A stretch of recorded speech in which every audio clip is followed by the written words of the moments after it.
In 4.3 Part 2, we continue our exploration of definite integrals. Here, you will learn how to evaluate definite integrals using geometry. Sometimes we are able to use area formulas from geometry to evaluate a definite integral without having to use a limit. Remember that when f of x is non-negative, meaning f of x is greater than or equal to 0, then the definite integral gives us the area under the curve. So let's take a look at this example where we have to do the integral from -3 to 3 of the square root of 9 minus x squared dx. Given our current techniques, we would not be able to evaluate this integral directly because we don't have any summation formulas that involve a square root. And this is where geometry can come to the rescue. We know that f of x is the integrand here, which is the square root of 9 minus x squared. We can replace f of x with y in this equation. So we have y equals the square root of 9 minus x squared. Now, if you don't recognize this shape, let's go ahead and square both sides. Y squared is equal to 9 minus x squared. We can bring this x over to the left-hand side. Now we have x squared plus y squared is equal to 9. And hopefully you recognize that that is a circle. And the center of the circle is at 0, 0, because the general form for a circle is the quantity x minus h squared plus the quantity y minus k squared is equal to r squared. Since there's no coefficients in with the x or y, that tells us the center is 0, 0. And we know that the radius would be the square root of 9, which is 3. Now, going backwards here, then that tells us that this equation is going to be a semicircle.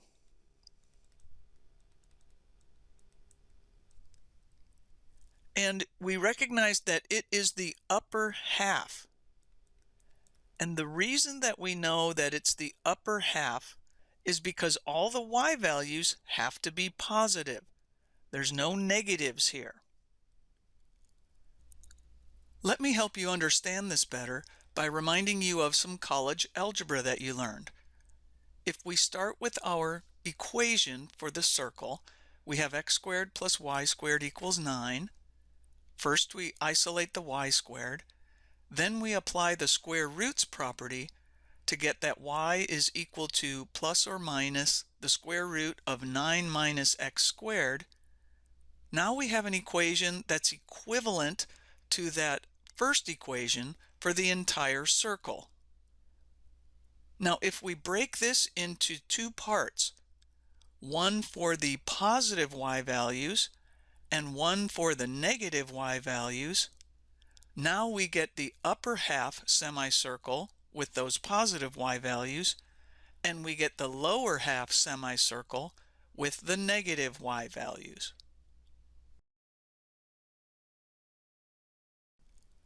So that means we can draw this semicircle, upper half, whose radius is 3 and whose center is at 0, 0. So the center is here at the origin. If the radius is 3, that means we can go up by 3, to the right by 3, to the left by 3. Fill in these coordinates here. And then we can draw in our semicircle. And that means that this integral right here is trying to find this area.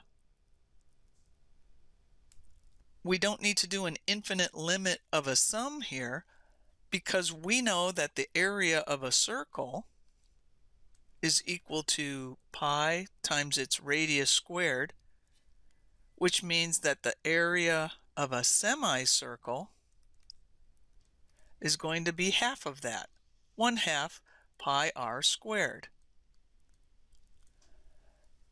So then we can evaluate this integral here by doing 1/2 of pi r squared, which is 1/2 of pi times 3 squared, which is 9 pi over 2.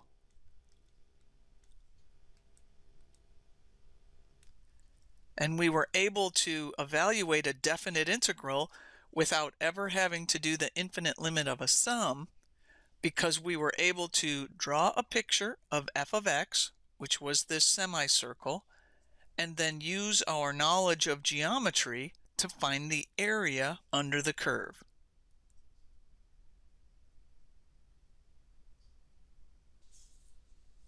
In this example, we have to evaluate the integral from 1 to 4 of the quantity 2x plus 1 dx. Now, this is an integral that we could evaluate using the infinite limit of a sum, but there's even a faster way to do it using geometry. We know that f of x is equal to 2x plus 1, which is just the graph of a line. We know the y-intercept is 0, 1, and we know its slope is 2, or we could plug in another point. Say x equals 4, then we see the y value would be 9. So we can draw the line that goes through those 2 points.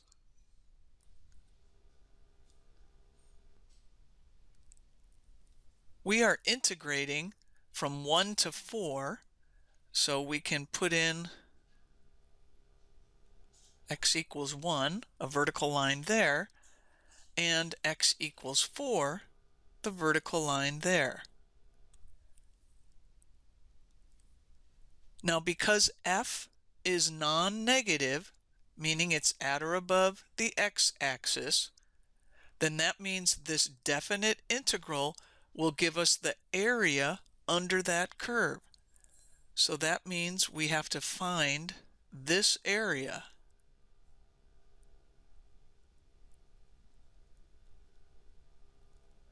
And we can recognize that the shape of this is just a trapezoid. The area of a trapezoid is just 1/2 of base 1 plus base 2 times the height. And we know that base 1 and base 2 are the parallel sides. So that means the line at x equals 1 and the line at x equals 4, those are parallel, so those are the bases. The height is always going to be the distance between the bases.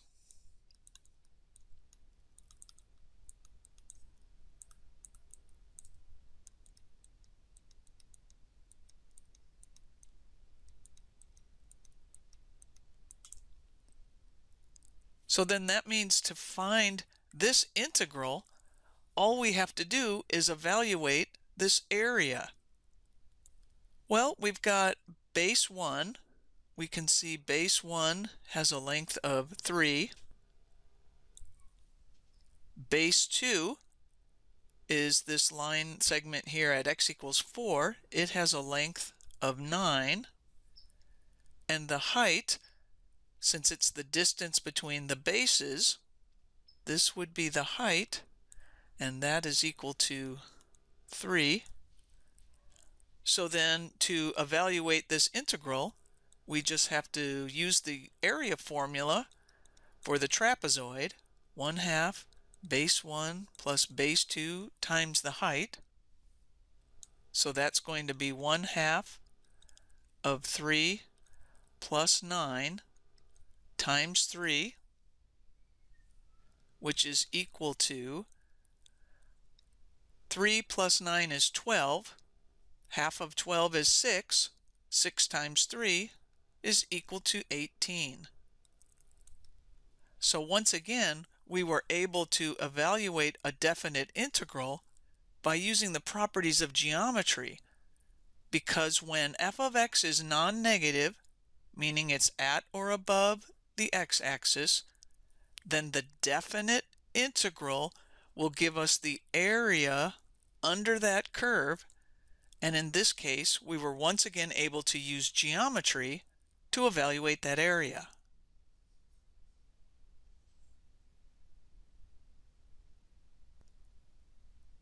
Next up, we learn about the properties of definite integrals. In this first example, we have the integral from a to a of f of x dx. And because the lower limit of the integration is the same as the upper limit, that's what they mean by identical limits of integration. Now, if you think of this as finding the area under a curve, then that means the base of our area starts at A and stops at A, meaning it's not going anywhere. So when we integrate from A to A of f of x dx, we are going to get 0. Now, when reversing the limits of integration, what happens is the integral from B to A of f of x dx turns out to equal the opposite of the integral from a to b of f of x dx. Remember that a definite integral can be positive, negative, or 0. So what this property is telling us is that integration has direction. Integrating from b backwards to a gives us the opposite of what we would get if we integrated forward from A to B. Now, in this next one, we have the integral from A to B of k times f of x dx, where k is a constant. And whenever you have a constant in an integral, you can pull it out front. So this becomes k times the integral from A to B of f of x dx. Now, if we do the integral from A to B of the quantity f of x plus g of x dx, when we're doing the integral of a sum, we can turn it into the sum of the integrals. So that would be the integral from A to B of f of x dx plus the integral from A to B of g of x dx. And then finally, we're going to explore what happens with integrals over subintervals. So, for example, if we want to integrate from a to b of f of x dx, so in this picture here, here's a, the left endpoint, here's b, the right endpoint. We are integrating from a to b the entire function, so that means it's going to be this area right here. What we can do is break it up into two integrals, and we can integrate from a to c f of x dx, which would give us this area.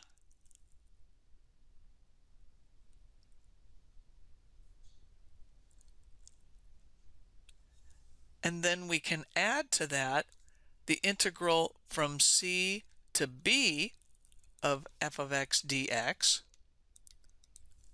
which would give us this area. And so it's easy to see that adding these two integrals together gives us this entire integration that we started with. And this is what they mean by the subintervals. This first one is the subinterval from A to C, and this second one is the subinterval from C to B, and together they give us the entire interval from A to B.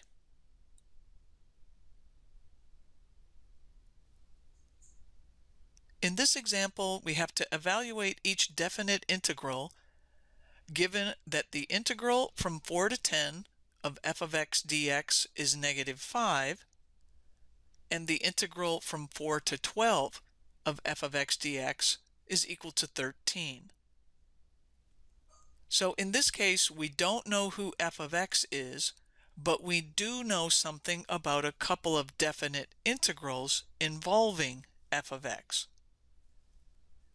In this first one, we have to integrate from 10 to 4 f of x dx. Now, looking at the information that we're given, we see that we can reverse the limits of integration and make it negative. So this would be negative integral from 4 to 10 of f of x dx. So that means we bring this negative sign over, and this integral from 4 to 10 of f of x dx is equal to -5, which then means the opposite of -5 is 5.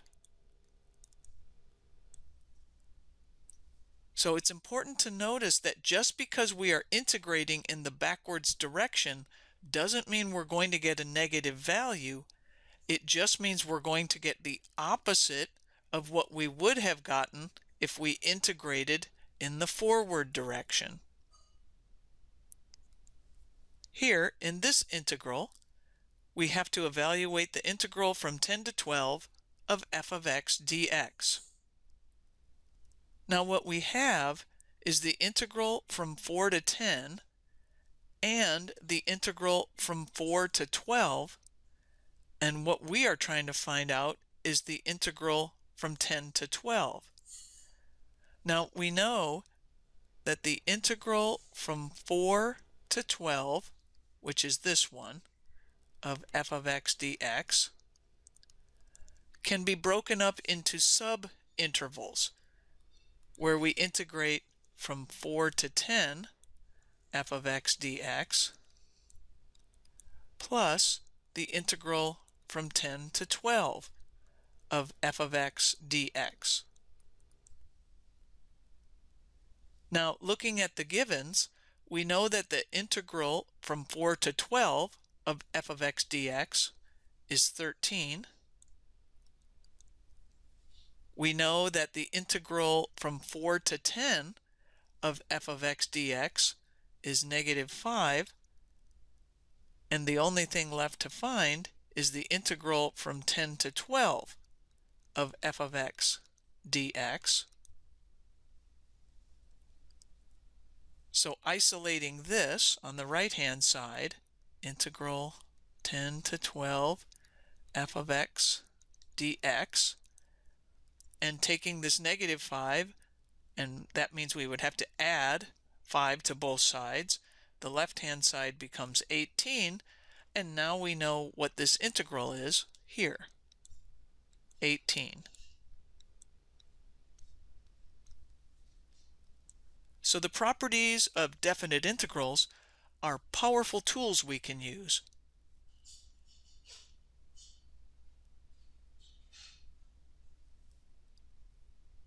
Our next theorem tells us that continuous functions are integrable. So if f of x is continuous on the interval a to b, then that implies that f is integrable on the interval ab. In other words, that means that the integral from a to b of f of x dx exists. So to be integrable means that we are able to integrate the function on the given interval. Now here, if f is integrable and non-negative, remember that means f of x is greater than or equal to 0, so at or above the x-axis on the interval a, b, then the integral from a to b of f of x dx will be greater than or equal to 0. And that integral gives the area under the curve. So it gives the area under f of x. And of course, we're talking about this area here. So this area is considered positive as long as f of x is above the x-axis.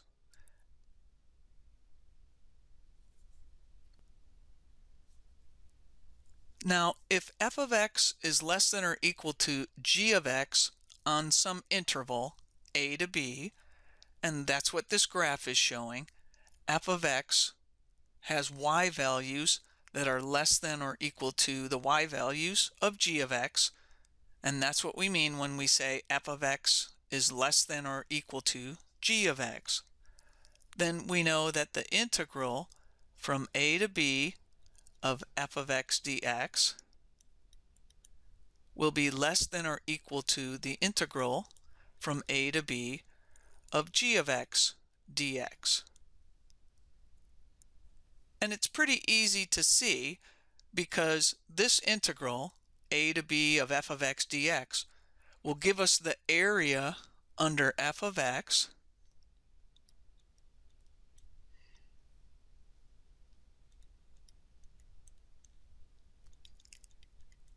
and it's pretty easy to see that that area is going to be less than the area under g of x because g of x has y values that are bigger than f of x.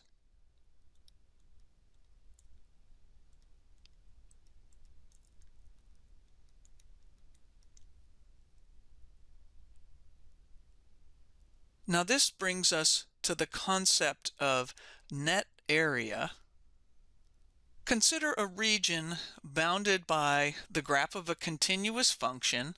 In this diagram, here's f of x, and it's a continuous function on the interval a, b. Now, any regions that are above the x-axis will yield a positive result for the definite integral.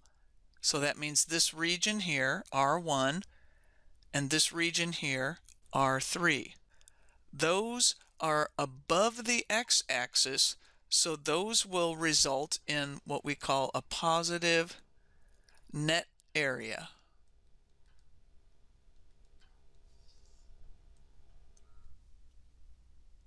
Now, any regions that are below the x-axis will yield a negative result for the definite integral.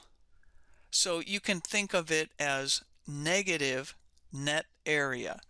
And this region here, R2, because it's below the x-axis, will result in a negative net area.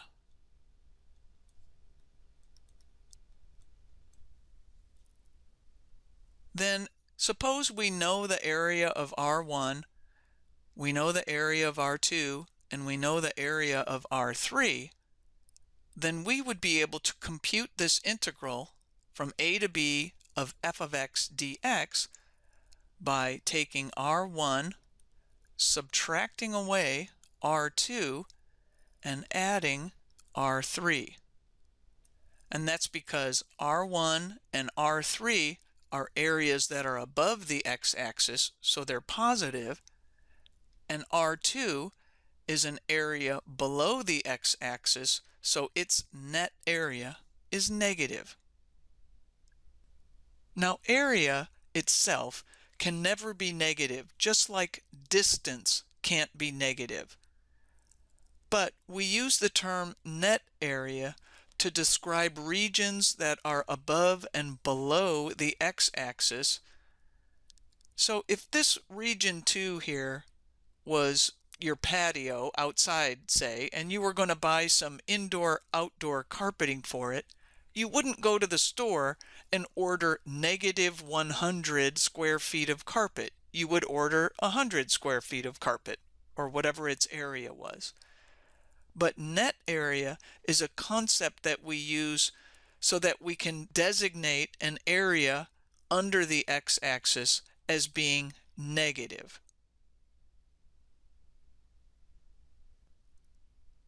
In this example, we have to evaluate each definite integral. First up, we are asked to integrate from -2 to 5 f of x dx. Over here, we have a graph of f of x, and we can use this graph and the concept of net area to evaluate this definite integral. Now, we can see that there are two different pieces to the function. One that goes from -2 up to +1, and then from +1 to 5, it has a different shape. So to use geometry here, we want to break up this integral into two sub-intervals. So we can integrate from -2 to 1 f of x dx, and add to that the integral from 1 to 5 f of x dx. Now let's take a look at each of these sections. From -2 to 1, we see that we have a triangle shape here. And the area that we would be finding is just this area here. And we know that to find the area of a triangle, we just have to do 1/2 base times height.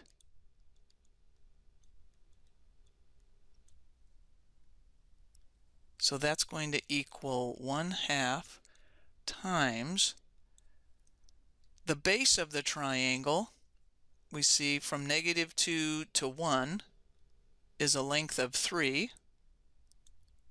Then we need to find the height of the triangle. And from y equals 0 up here to y equals 3 is also a distance of 3. So that means the area of this triangle is 9/2.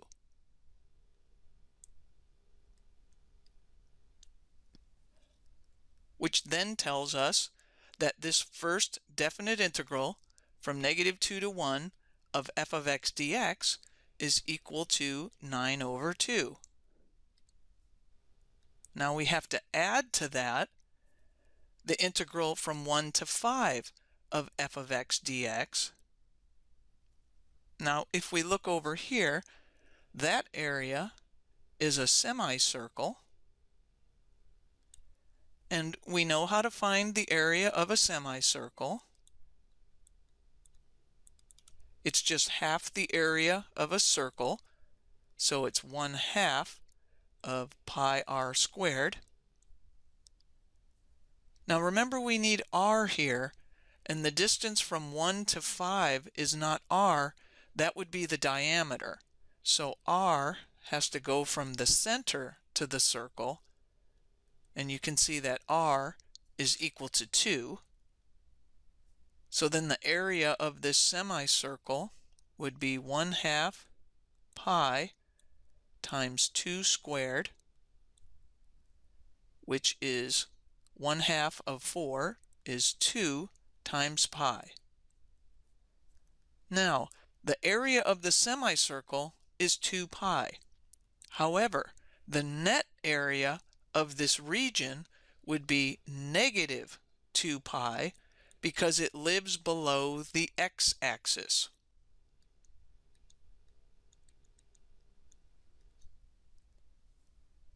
So if we got a common denominator here, which of course would be 2, then we would have to put 9 minus 4 pi, because we'd have to multiply this by 1 in the form of 2 over 2.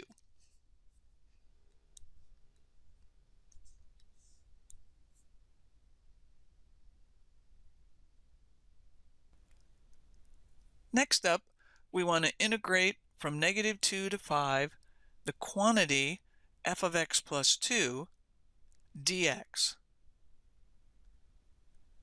Now, because this plus 2 is not part of the argument, these are two separate terms, and we can break this into the integral from -2 to 5 of f of x dx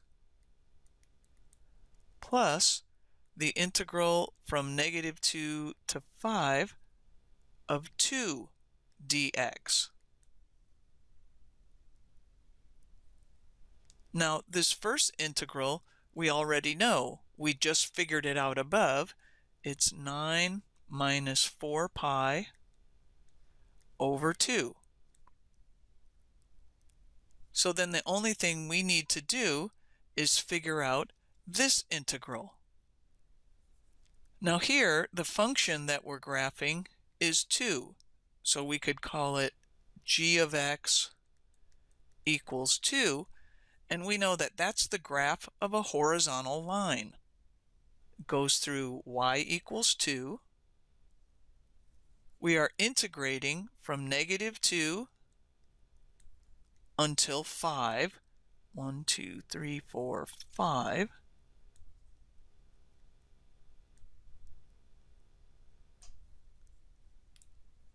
So that means we are integrating this area right here, which we recognize is just a rectangle.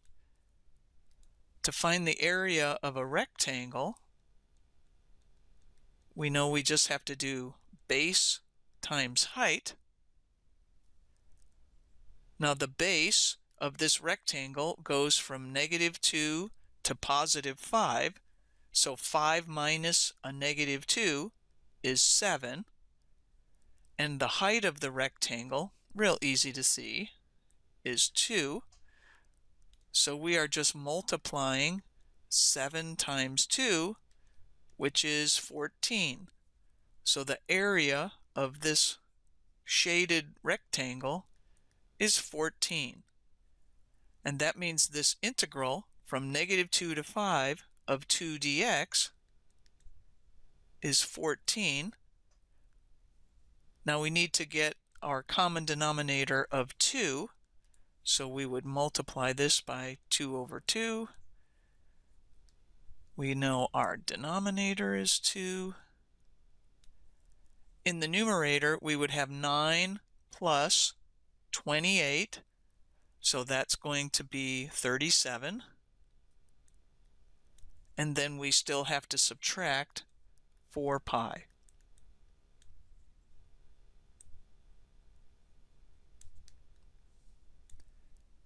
And that's how we can quickly evaluate this definite integral by using the net areas concept. Next up, we have to integrate from 3 to 10 f of the quantity x minus 5 dx. Now, because this minus 5 is inside the argument, hopefully you recognize that this means that we will shift f of x to the right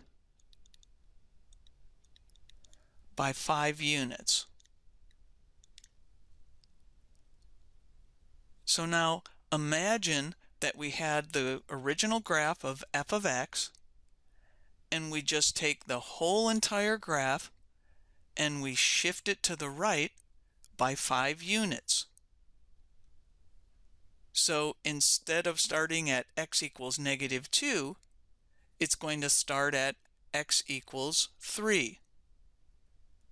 And the triangle, instead of ending at x equals 1 and then switching over to the semicircle, instead of that being at 1, it has to shift to the right by 5 units and be at 6, which means the semicircle will then end at 10. So now we can draw that in. Remember, the semicircle has a radius of 2.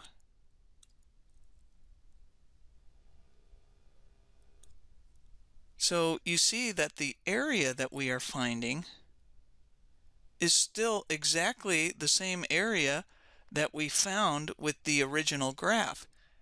It's just that this thing has been shifted over to the right by 5 units. And of course, the triangle will still have an area of 9 over 2, and the semicircle will still have a net area of negative 2 pi. So that means this is going to be the same as the area from negative 2 to 5 of f of x dx, the unshifted graph, and we already know that that's going to be 9 minus 4 pi over 2.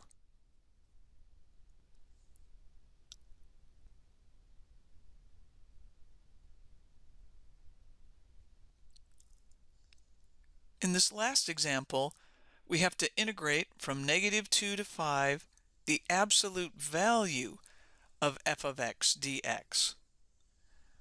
Now remember that the absolute value of any function means it's a piecewise defined function. So it's either going to be the opposite of the argument, which in this case is f of x, or it's going to be the argument. Now remember when these pieces happen. The absolute value of f of x will be the opposite of f of x if f of x is negative. And the absolute value of f of x will equal f of x if f of x is greater than or equal to 0.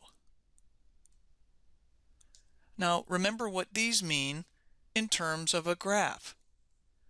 To say that f of x is negative means it's below the x-axis. And to say that f of x is greater than or equal to 0 is to say that it's at or above the x-axis. So now picture the original graph of the function. We know it had a linear part from negative 2 to 1, and then it had a semicircle from 1 until 5. Now what we need to do is apply the rules of absolute value to this integral. And we are going to have to break it up into two pieces because we have part of the function that's less than 0, meaning below the x-axis, and when that happens we have to use negative f of x, and we have part of the function that's above the x-axis, and we will use f of x for that. So this integral gets broken up into the integral from negative 2 to 1 of f of x dx, because we use this piece of the absolute value because our function is at or above the x-axis there. It's this part here.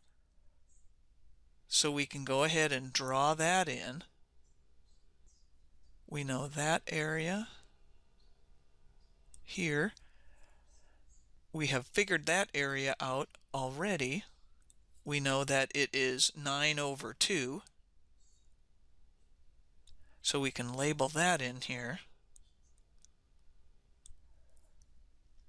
Now, to this integral, we have to add the integral from 1 to 5 of negative f of x dx. And the reason that we have to put in negative f of x here for the integrand is because of this absolute value function. Absolute value says if the argument is negative, which on a graph means below the x-axis, then you have to take the opposite of the argument as the absolute value. So now when we take the opposite of f of x, that means it will flip over the x-axis. Remember that that negative sign makes a graph flip over x-axis. So that means what was once below the x-axis now gets flipped up above it. This net area was negative 2 pi, but when we flip that over, it becomes positive 2 pi. So now we know this area, and we can go ahead and fill in these two values. This first integral from negative 2 to 1 of f of x dx is going to be 9 halves. We add to that the integral from 1 to 5 of the opposite of f of x, which we now know is going to be 2 pi. So getting a common denominator, we will get 9 plus 4 pi over 2.